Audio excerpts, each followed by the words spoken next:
বাসা ছাড়লে তো আপনার বাসা ওদের উপর মাইন্ড করবো সুগার ড্যাডি। এই তুই কি করলি রে? Sugar daddy? এই তুই কারে সুগার ড্যাডি কইলি? এই আসেন আরেকবার হাত মিলাই। কি শুটিং এর কথা মনে পড়তেছে না? হ্যাঁ কি রাতে 3টা বাজে এসে আমার ঘর থেকে বাইর করে দিতে পারে ভাই।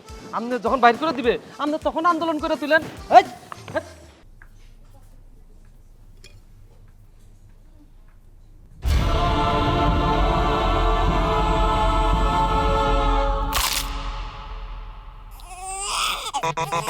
ভীষণ কুড়মুড়ে গোলমার্ক পপস বিস্কুট, একটু জায়গা বুঝে খান।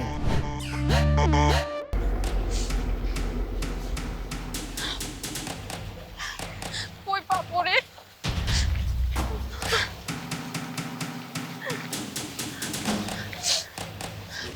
এদিকে ওর কোনো বান্ধবীর বাসা আছে?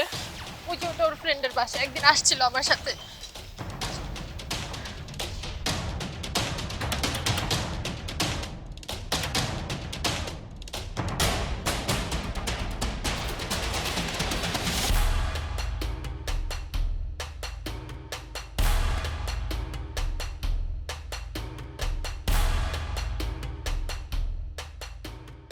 আচ্ছা ওইটা আমি দেখবো, আপনি টেনশন আপনার না, টেনশন আমার। ওইটা আমি আমি ম্যানেজ করে ফেলবো। জি জি জি ঠিক আছে। সাদা মনের মানুষ, উপরে উপরে তো প্রচুর সাদা সাদা একটা ভাব, পোশাক আশাকও সাদা পরে ফেলছো, কিন্তু ভিতরে ভিতরে এত মনের ভর্তি কালো কেন তোমার? হে আপনার বোনের কি হয়েছে, কি বলে এইসব? আশ্চর্য, আমি কি বলতেছি তুমি মানে বুঝতেছো না? তুমি কি বাচ্চা ছেলে নাকি? আমি তো জানি, আমি না, আমরা সবাই জানি তুমি তো সুশীল বুদ্ধিজীবীর প্রথম কাতারে নিজেকে দাবি করো। আচ্ছা ভাইয়া, সুশীল মানে কি তুমি জানো? জানি আমি। সুশীল মানে হচ্ছে শাসকের অন্যায় এবং দুঃশাসনের বিরুদ্ধে নির্ভয়ে কথা বলা। যেসব দল ক্ষমতার মোহে অন্ধ হয়ে যায় তাদের বিরুদ্ধে গিয়ে জনসাধারণের পক্ষে অবস্থান নেয়া, সত্য এবং সুন্দর জনমত গড়ে তোলা, এরা হচ্ছে সুশীল সমাজ। কিন্তু আমরা তো সেটা জানি না। আমরা জানি সু মানে জুতা, শিল মানে নাপিত। মোট কথা দাঁড়ায় হচ্ছে নাপিতের জুতা, তাই না রে? সুশীল মানে নাপিতের জুতা। তাই চলে, এটা কি? কি এটা?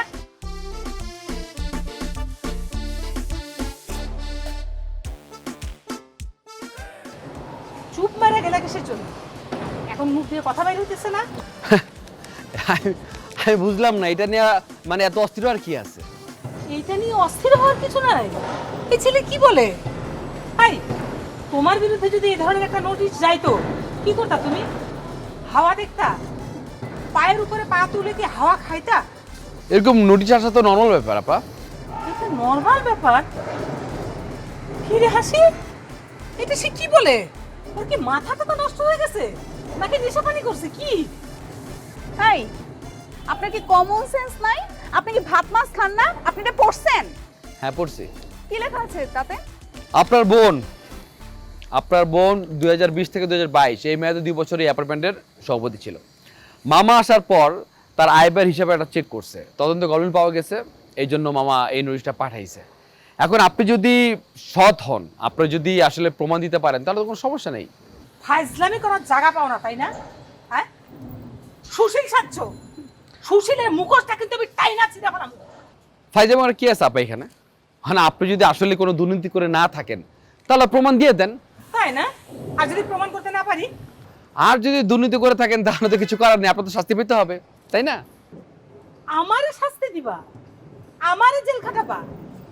সুশীল শাস্ত্র তুমি, তাই না? হ্যাঁ, তলে তলে সমস্ত নাটের গুরু হইতেছিস তুই, আর সামনে মামারে বসায়া পিছন থেকে তুই কলকাঠি নাচতেছিস। তুই কি মনে করছিস আমি চম্পাকলি কিছু বুঝি না? আপা আপনি বুঝেন, কিন্তু বেশি বুঝেন। আর যখন বেশি বুঝেন তো আমার কাছে আসা কি দরকার? এই, আপনি এটা কি কথা বললেন? আপনার কাছে এসে কি অপরাধ করছি? এই প্রশ্নের উত্তর আমার জানা নাই। তা জানা থাকবে কেন? এখন কোনো কিছুই তার জানা থাকবে না, কিন্তু ষড়যন্ত্র করার সময় পুরাটা সে জানতো। জানতে হবে না আপনার। আমি যদি চম্পাকলি হয়ে থাকি এই বিষয়টা আমি আইনি ভাবেই মোকাবেলা করব। সেটাই ভালো হবে। চলো দেখে নিব। হ্যাঁ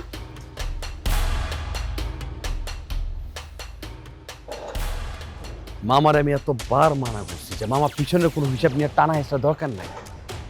ওখানে আমি সবার চোখে আমি ভিলেনে যেতেছি।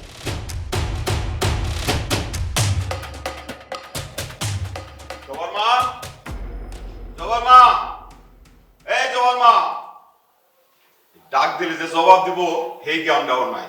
একটা অদ্ভুত মহিলার সাথে সংসার করতেছে। এই তুমি আসছো? হ্যাঁ আসছি। মেয়েরা একজনও ঘরে নাই। মেয়েরা কই? আরে আছে আছে, সবাই আছে। ওরা একটু কাজে গেছে। ওই যে জবা, ও একটু টিউশনিতে গেছে, বাকি দুজন গেছে কোচিং করতে। এই এখন কোচিং করতে গেছে মানে? হ্যাঁ, ওদের ক্লাস বন্ধ, ওরা কোচিং যায় সকালে। আরে ওদের ওই কোচিং এর মাস্টার আছে না, তার নাকি কি একটা সমস্যা হয়েছে, তাই ওরা এই সকালেটা বিকেলে দিয়েছে। কিরে মা, আসছিস? এই কিরে, তুই একা কেন? হ্যাঁ, বেলি কই? আরে আসবে আসবে, ওরা সবাই আসবে। তুমি এত টেনশন করছো কেন? যাও তো, একটু ঘরে যাও, ঘরে গিয়ে রেস্ট নাও, যাও। ঠিক আছে, এত টেনশন করো না, যাও।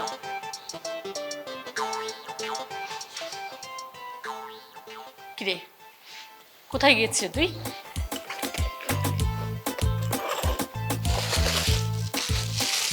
এগুলো কি? এগুলো বিরিয়ানি মা। কই পেয়েছিস? আমার বান্ধবীর জন্মদিন ছিল, তাই লাঞ্চের দাওয়াত দিছিল, সেখানে গেছিলাম। আম্মু তুমি আমাকে মারলা কেন? ফোন করে আমাকে বলিসনি কেন? আমি বারবার ফোন করলাম, আর একটু পর পর ফোনে বলতেছে ফোন বন্ধ, ফোন বন্ধ। আরে মা, আমার তো ফোনটাই বন্ধ হয়ে গেছিল। কত করে বলি আমাকে একটা ভালো ফোন কিনে দাও, সেটা তো দিবা না। ভালো ফোন কিনে দিব? আগে দুবেলা পেট ভরে খা, আর পড়াশোনা খরচটা চালা, তারপরে বিয়ে হলে জামাই তোকে নতুন ফোন কিনে দিবে। ফোন বন্ধ হলে সেটা আমার দোষ, তাই না? এই মামা, একটা কথা কইতে তো তোরে ভুলে গেছি। কি কথা? আমার তো একটা কাম ঘটে গেছে। কি কাম? আমার তো ফেসবুকের একটা মেয়ের লগে প্রেম হয়ে গেছে। জয় মতো একেবারে কি রয়ে গেছি। আইডির নাম কি? তুই আবার রিকোয়েস্ট পাঠাবি না তো? বেটা, আইডির নাম হইল অদৃশ্য বালিকা। অদৃশ্য বালিকা? এ তুমি এমন করে হাসতেছো কেন? কারণ হইছে এই অদৃশ্য বালিকা কি কোনোদিন দৃশ্যমান হইব, নাকি অদৃশ্যকালের জন্য অদৃশ্য থেকে দেব? অবশ্য ভিডিও কল অডিও কল দুইটাই দিছি, বুঝছো? ধরে না, কই আম্মা আব্বু লগে আছে। বিশ্বাস করবো না মামা, ছবিগুলা যা দেয়, ইস, মনে হয় যেন বেহেশত থেকে হুর নাই মাইছে। তোর এতক্ষণ আমার সময় হইলো? বাড়িওয়ালা তো আমার বাড়ির থেকে আমার কথা কয়ে দিছে, এখন আমরা কি করবো? কি মামা, তুমি এত খুশি যে? কোনো দান টান মারছো নাকি? কখন বাইর করবে? সন্ধ্যার মধ্যে নেমে যেতে কইছে। দেখ, সন্ধ্যার ভিতর আমা করে জামাই আদর কইরা আবার পুরো ফ্ল্যাটটাই লিখে দেয় নাকি। বাড়িওয়ালা তো কোনো মাইয়া নাই যে মাইয়ারে বিয়ে করে তুমি বাড়িটা লিখে নিবা। বউরে পাঠাইছো নাকি? সেটা রাইতেই দেখতে পাবি, এখন টেনশন করিস না, চিলমুড়ে থাক, কিছু খাবি খা। কিন্তু মামা, তোর একটা মজার ঘটনা বলি। আবার কি ঘটনা? ও তো একটা প্রেম করছে, মায়ের নাম হইছে অদৃশ্য বালিকা। অদৃশ্য বালিকা? তাই নাকি? কিন্তু বন্ধু, ওই অদৃশ্য বালিকা ওই আইডিটা আমার। বেটা, কি ব্যাপার মামা, তোমরা এরকম করে হাসাহাসি করতেছো কেন? নিশ্চয়ই আমার নিয়ে কথা কইতেছো। বন্ধু, ওর কাছে কিন্তু কোনো কিছু বলা যাবে না। তুই না, এই বেটা চল ঘরে যাই। চল চল চল চল চল। ওই কোন? আরে ভাই, আমার নিয়ে কেন হাসা? আরে বলবো নি, তুই ভাই ব্রাদার না, মন খারাপের কিছু না। প্রেম করতেছস, করতে থাক না।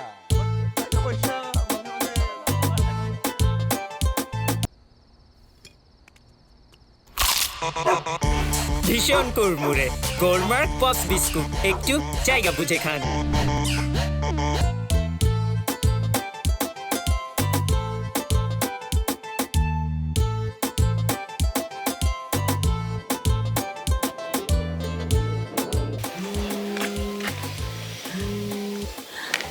আম্মা আম্মা দোলনের কোথাও খুঁজে পাইতেছে না। আমার মনে হচ্ছে আমার অনেক বড় বিপদ হয়ে গেছে মনে হয় ওর। বিশ্বাস করো অনেক জায়গায় খুঁজছি, কোথাও পাইতেছি না। আমরা দুজন মিলে এখন থানায় যাব, থানায় গিয়ে পুলিশটা জানাবো। আম্মা আরে না না, পুলিশের কাছে যাওয়ার দরকার নেই, তোরা বাসায় চলে আয়। আম্মা থানায় যাওয়া লাগবে। আত্মীয় স্বজন কাউরে বাদ রাখিনি, সবাই ফোন দিছি, কোথাও যায়নি। ওর বান্ধবীর সাথে কথা হইলো, ওর বান্ধবী বলছে ও যখন কোচিং থেকে বের হইছে তখন নাকি ও বাসার দিকে আসতেছিল, হয়তো কেউ ওরে তুলে নিয়ে যেতে পারে। আম্মা আম্মা আমার না খুব ভয় লাগতেছে। ছোট্ট একটা মানুষ এমনি কিছু বুঝতে চায় না, কই আছে কি করতেছে আল্লাহই জানে। আরে দুলন বাসায় ফিরে আসছে। কি দোলন বাসায় আসছে? বাসায় ফিরে আসছে? হ্যাঁ রে মা, বাসায় ফিরে আসছে, তোরা তাড়াতাড়ি চলে আয় বাসায়। ও কই গেছিল? বললো তো ওর বান্ধবীর নাকি জন্মদিন অনুষ্ঠান ছিল, সেখানে গেছে। তা আমাদের ফোন ধরে নেই কেন, জানাই নেই কেন? চার্জ ছিল না ফোনে, সেজন্য বন্ধ হয়ে গেছে। আম্মা তুমি ওর কথা বিশ্বাস করতেছো? আরে এত কথা বাড়াস না তো।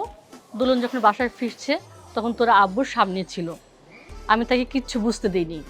তোরা মা তাড়াতাড়ি বাসায় চলে আয়। শোন, আর একটা কথা, খবরদার বাসায় এসে এই বিষয়ে আর একটা কথা বলবি না। আমি তোর আব্বাকে নানান কথা দিয়ে বুঝিয়ে রাখছি, তোরা এসে একদম চুপচাপ থাকবি, বুঝতে পারছিস? তুমি বাসায় রাখছো কেন ওরে? হ্যাঁ, লাথি মেরে বের করে দিতেছো না কেন বাসা থেকে? জবা, আমি তোকে না করলাম না? বাসায় এসে এই প্রসঙ্গে আর একটা কথা বলবি না। এই বিষয়ে যদি তোর আব্বা কিছু শুনে থাকে তাহলে একদম বাড়িতে আগুন লাগাই দিবে। বাসায় চলে আয়, দেরি করিস না, তাড়াতাড়ি চলে আয় বাসায়।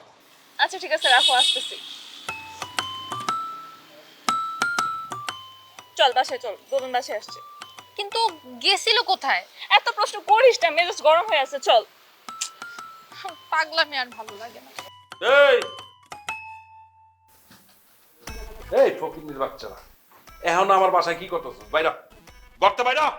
ভাইয়া আমাদের আর একটা মাস সময় দেন, আমরা আপনার ভাড়া সব পরিশোধ করে দিব ভাইয়া। তখন সব বকে আমি মাফ করে দিলাম, তগরে আমার ফ্ল্যাট আর রাখুম না। তোর আমার ফ্ল্যাট তো বাইরা, বাইরা এক্ষুনি বাইরা। আপনি আমাদের এভাবে বের করতে পারেন না, এটা অন্যায়, মানবতার বিরুদ্ধে। তগরে কিন্তু আমি এই তগর গায়ে আমি হাত তুলতে চেতেছি না। আমার মানবতা শিখাস, আমার মানবতা শিখাস, হারামজাদার দল। মামা থামলে না ভালো লাগে। এই বান্দির পোলা, তুই আমার লাগে এই টোনে কথা কষ্ট লিগা? হ্যাঁ, তোর কত বড় সাহস! যা কইতেছি মামা, নইলে কিন্তু আমি মাইন্ড করবো মামা। এই বান্দির পোলা, তুই কি কইলি? এই তোর মাইন্ড লয়ে কি আমি চলি? হ্যাঁ, আমি আবারও কইতেছি মামা, আমি মাইন্ড করলে কিন্তু বিপদ। এই তুই কি কইতে চাস? কি কইতে চাই?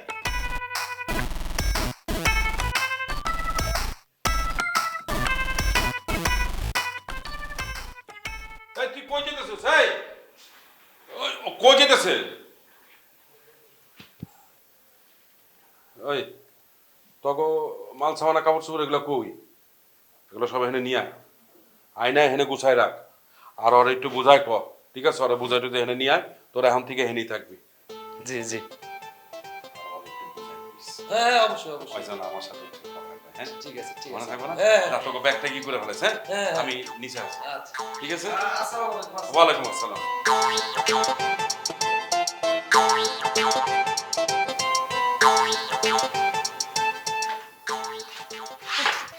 আরে কি আশ্চর্য, তুমি এমন করতেছো কেন? আজকে কই গেছিলি তুই?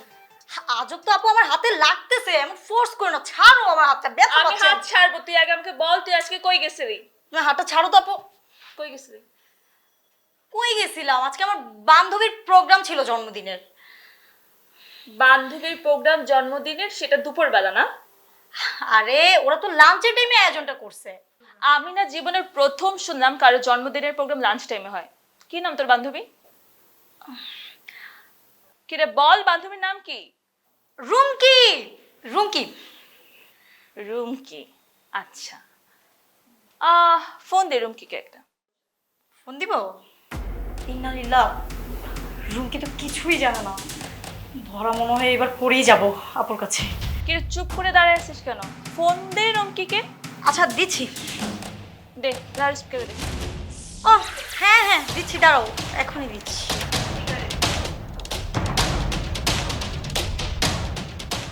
দেখছো আপু, ফোনটা বন্ধ, দেখছো তো? কোনো সমস্যা নেই, চল রুমকির বাসায় যাবো। কি রুমকির বাসায় যাবা? কি বলবা গিয়ে? যেটা বলবো সেখানে গিয়ে বলবো, চল। আপু আমি জানি তুমি রুমকির বাসায় গিয়ে আমার গায়ে হাত তুলবা, তোমার এই বাজে স্বভাব আমি খুব ভালো করে জানি। আমি যাব না আপু। তুই কি ভাবছিস তুই আমার উসিলা দিবে আমি কিছু বুঝবো না? এই বিরিয়ানির প্যাকেটগুলো কোথায় আনছিস? আরে রুমকি দিছে। কি ভাবছিস তুই তুই আমার আবল তাবল এটা সেটা যেটা বুঝাবি সেটা আমি বুঝবো? এত বোকা আমি? হ্যাঁ তুমি তো অনেক চালাক, তোমার সাথে কি চালাকি করে কেউ পারে? তুই বেয়াদবের মতো কথা বলছিস কেন আমার সামনে দাঁড়ায়? আমি চুরি করে আনছি, তোমার কোনো সমস্যা আছে? তুই কিন্তু দিনে দিনে অনেক বাড়াবাড়ি করতেছিস, বাসার কারো কথা তুই মানতেছিস না। তোমরা কি আমার বাঁচতে দিবা না? আমরা কি মাইরা ফেলবা? তোমরা যদি আমার সাথে বাড়াবাড়ি করো আমি কিন্তু সুইসাইড করব, বিষ খাবো, গাড়ির নিচে মাথা দিয়ে মরবো। আয় দোলন দোলন। ও মাই গড, কি বললো এগুলো? তো কন্ট্রোলের বাইরে চলে যাইতেছে, ওরা এখন কেমনে ঠিক করবো?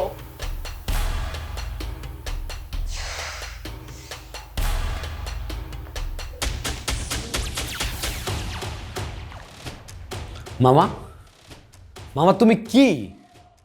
এই মানুষগুলা মামিকে যা তবল অপমান করছে, মামির ক্যারেক্টার নিয়ে কথা বলছে, আর তুমি হাসতেছো? তাই নাকি? তোর মামির সাথে খুব খারাপ আচরণ করেছে? মামা আমি বললাম তোমারে যে ক্যারেক্টার নিয়ে কথা বলছে, এর উপরে কিছু হইতে পারে না। মামি কানাকাটি করতেছে, আমি মামিকে সান্ত্বনা দেওয়ার জন্য চেষ্টা করছি, মামি হচ্ছে না কোনো কিছুতেই। তুমি যাও, তুমি গিয়ে মামিকে সান্ত্বনা দাও। শোন, আমি তোর মামিকে নিয়ে চিন্তিত না। তোর মামি তো আমেরিকাতে থাকে, আর তাছাড়া ও কখনো এই ধরনের জিনিস ফেস করেনি, তাই একটু ঘাবড়ে গেছে। শোন, মানুষ যখন বুঝতে পারে যে সে একটা অপরাধের জালের মধ্যে আটকে গেছে এবং সে ওই জাল থেকে আর বের হতে পারবে না, তখন কিন্তু ওই মানুষটার হিতাহিত কোনো জ্ঞান থাকে না। তাদের দুজনের অবস্থা হয়েছে ঠিক সেরকম। তোর মামিকে বল নিজ গুণে ওদেরকে ক্ষমা করে দিতে। মামা ওরা পাগলা কুত্তা হয়ে গেছে, ওরা যা ইচ্ছা তাই করতেছে, একদম লাগাম ছাড়া। তুমি তো জানোই যে কুকুর যখন পাগল হয় তখন যাকে পায় তাকেই কামড় দেয়। আর তখন কুকুরের গলায় রশি বেঁধে গাছের সাথে বেঁধে রাখা উচিত। তার মানে কি মামা, তুমি কি ওদেরকে আটক করবা? আরে ভাগিনা, তুই তো একটু আগেই বললি যে ওরা পাগলা কুকুরের মতো হয়ে গেছে। আর পাগলা কুকুরকে যদি গাছের সাথে দড়ি দিয়ে না বেঁধে রাখা হয় তাহলে তো ও কামড়াকামড়ি শুরু করবে। আর তুই বল, এটা কি আমি হতে দিতে পারি? না, তা উচিত না। তাহলে বিকল্প রাস্তা কি তুই বল? মামা আমি কোনো বিকল্প রাস্তা আমি বুঝি না, আমি একটা রাস্তা বুঝি, আমেরিকার রাস্তা। তুমি আজকে টিকিট কনফার্ম করে আমি কিনে চলে যাও। শোন ভাগিনা, একটা নৌকা যখন ঘাট থেকে মাঝ নদীতে পৌঁছে গিয়ে বন্ধ হয়ে যায় তখন কিন্তু খুব খুব বড় ধরনের একটা বিপদ দেখা দেয়, নৌকাটা ডুবে যায়। কিন্তু আমি সেটা হতে দেব না, নৌকা তীরে ভিড়বেই। তার মানে কি দাঁড়াচ্ছে মামা, তুমি ওদেরকে এত সহজে ছাড়ছো না? না, আমি যখন কোনো কিছু ধরি ওটার শেষ দেখে তারপর ছাড়ি। মামা অবশ্য আমিও বুঝতে পেরেছি যে আমরা যে অবস্থায় আছি এখন আমাদেরকে ব্যাক ফুটে গেলে হবে না, তাহলে ওরা আমাদেরকে শেষ করে ফেলবে, আমাদের অস্তিত্ব রাখবে না। মামা এখন থেকে যা করতে হবে বুঝে শুনে করতে হবে, সাবধানে প্রত্যেকটা স্টেপ ফেলতে হবে। সেই সময় কি আর তারা পাবে রে? কি বলছো মামা? আমি কিন্তু তোমার কথা অন্য কোনো ইঙ্গিত পাচ্ছি। ভেরি গুড, ইঙ্গিতটা যেহেতু পেয়েই গেছিস, আমার হাতে অনেক কাজ, আমাকে কাজ করতে দে, যা। মামা তোমার নেক্সট স্টেপটা কি আমাকে বলবা? সরি, বলবো না। কেন? যা। কেন বলবা না? তুই মোটেও সাহসী না, যে কোনো সময় তোর কাছ থেকে তথ্য লিক হতে পারে। এখন যা। ঠিক আছে।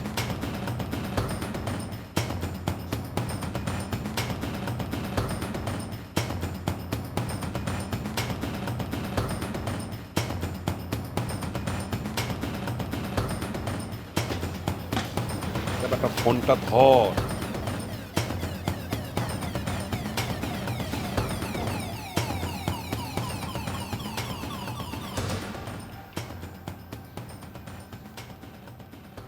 কই ভাইয়া তুমি? একটু তাড়াতাড়ি আসো না। হ্যাঁ হ্যাঁ, তোমার জন্য ওয়েট করতেছি তো।